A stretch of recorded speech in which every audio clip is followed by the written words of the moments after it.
सफर की दुनिया में विश्वसनीय और बेहतरीन नाम कमाने वाला नागफनी टूर्स एंड ट्रेवल्स अपनी शानदार और सराहनीय सफलता से उत्साहित होकर वर्ष 2026 की बुकिंग प्रारंभ कर दी है, जिसमें आप टूर की मात्र 10% राशि जमा करके बुक कर सकते हैं। 0% कैंसिलेशन का लाभ और साथ ही बम्पर लॉटरी स्कीम के तहत जीतने वाले विजेता को कराया जाएगा फ्री टूर। आप भी जुड़िए नागफनी टूर्स एंड ट्रेवल्स के नेक्स्ट टूर्स के साथ। नमोस्तु गुरुदेव, आज हमारे गांव मंदिर जी में अतिशयकारी मूल नायक आदिनाथ भगवान को आपके सानिध्य में नवीन वेदी निर्माण हेतु श्री जी को दूसरे स्थान पर विराजमान किया गया। महाराज जी, उन्हें उठाने के लिए कई बार कई लोगों ने प्रयास किया, यहाँ तक कि उन्हें उठाने के लिए कई कोर्ट केस किए गए। यहाँ तक कि महाराज जी ने कहा था कि उन्हें हाथ मत लगाना, नहीं तो तुम्हारी कई पीढ़ियां परेशान हो जाएंगी। आपसे वही आपसे इतनी सरलता से फूलों की तरह उठ गए, क्या कारण था गुरुदेव? नमोस्तु गुरुदेव, नमोस्तु गुरुदेव। तो किसी भी महाशक्ति को छूने के लिए, बुलाने के लिए भी महाशक्ति चाहिए। आप पंचकल्याणक में क्यों साधु को पकड़ते हो? तुम खुद कर लो ना, किताब रखी हुई है।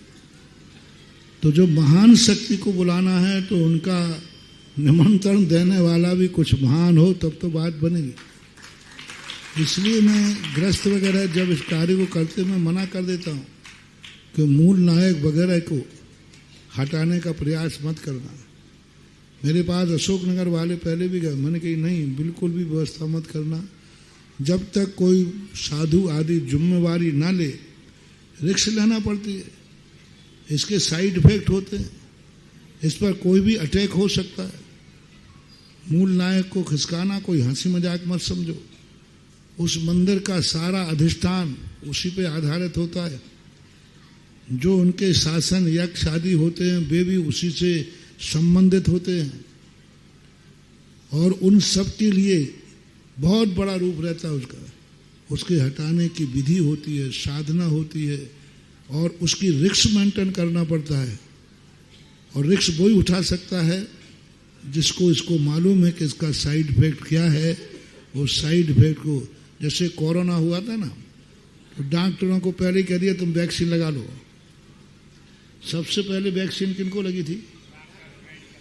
तो इसी प्रकार से ऐसे कार्यों को करने के लिए पहले हमें खुद ध्यान की वैक्सीन लगाना पड़ती है। हमें खुद ध्यान करना पड़ता है, हमें खुद जाप करना पड़ता है। ऐसे नहीं भगवान को उठा के खिसका देते हैं, क्योंकि कोई भी साइड इफेक्ट हो सकता है। दूसरी बात, ग्रस्त लोगों के अंदर विल पावर नहीं रहता, और ग्रस्त लोग कोई भी कार्य करते हैं उनमें कहीं ना कहीं उनका कसाय रहता है, मान भाव रहता है। मेरे कार्यकाल में काम होना चाहिए, मेरे द्वारा ये कार्य होना चाहिए। उनको कार्य से कोई मतलब नहीं है, कार्य वही हो रहा है। यदि मेरे कार्यकाल में होती तो खुशी थी, और मेरे कार्यकाल में नहीं है तो चेहरे पे 12 बज रहे हैं। हाँ, मैंने ये देखा, एक स्थान पर वही कार्य होना था, मेरे सामने पास किया, सब किया, वो अध्यक्ष पद जो पदाधिकारी हार गए। दूसरे को गए तो मैं गया, और वो इतने नाराज हुए, इतने गुस्से हुए कि वे कोर्ट चले गए, पुलिस में चले गए। वहाँ जाने के बाद उन्होंने कहा ऐसी ऐसी बात है, तो वो कलेक्टर एसपी मेरे परिचित थे, वो आ गए, बोले महाराज जी ये क्या बात है, ऐसी ऐसी रिपोर्ट आई है। तो मैंने किसने लगाई? फलाने से। मैंने तुरंत पुराना रजिस्टर मंगाया, तो मैंने कहा साहब ये पढ़िए, इन्हीं के अध्यक्ष काल में प्रस्ताव पास हुआ था। फिर उनको बुलाया गया, बोले साहब हमारे कार्यकाल में होता तो कुछ मजा आता है, अब इससे कार्यकाल में हो रहा है तो हम तो विघ्न डालेंगे ही डालेंगे। ये ग्रस्तों के अंदर कसाय भाव होता है, और ये कसाय भाव प्रायः कई लोगों में, सभी में, सबका तो नहीं कहूँगा, लेकिन बहुत कुछ परसेंटेज में देखा जाता है। उनको ना तो विकास से मतलब है, ना कोई अच्छे से मतलब है, ना महाराज से मतलब है। उनको तो मेरे द्वारा होना चाहिए, मेरे सामने होना चाहिए। उनको चतुर्मास की खुशी नहीं होती। मेरे कार्यकाल में चतुर्मास हो तो कोई बात बने, और उनके कार्यकाल में नहीं होता तो उनको बहुत बुरा लगता है।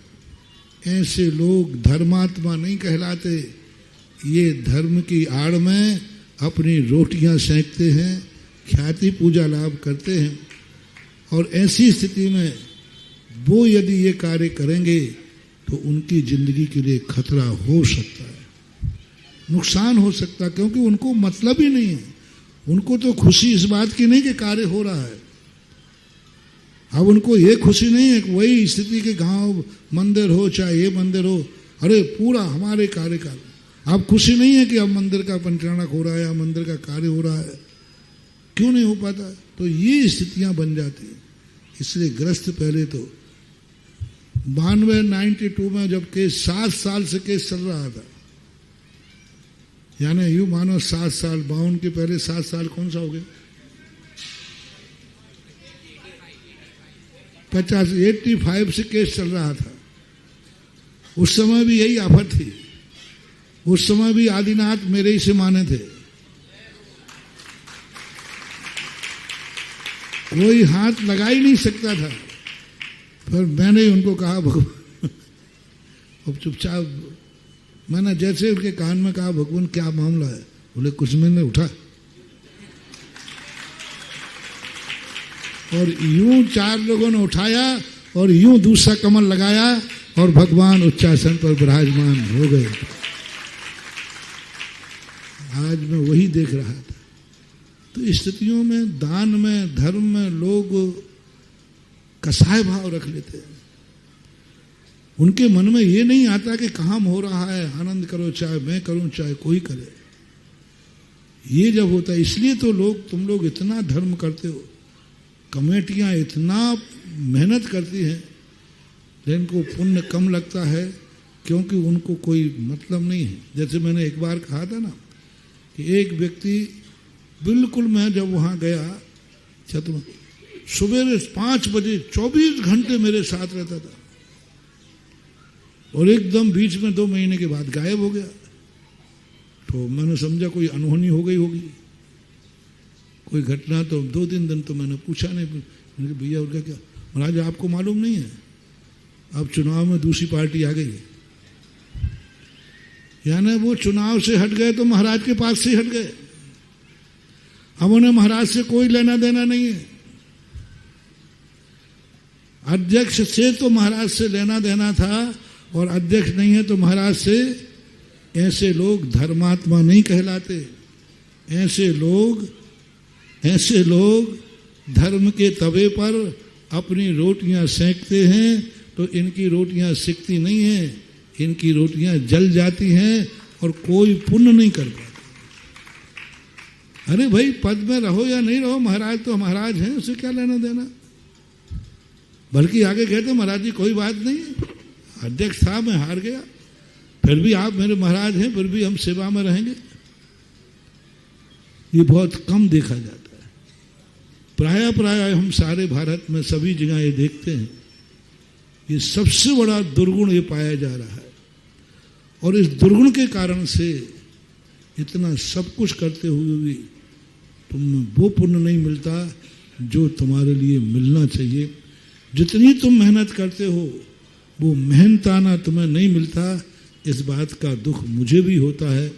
इतना करने के बाद थोड़े से परिणामों में निर्मलता लाऊं।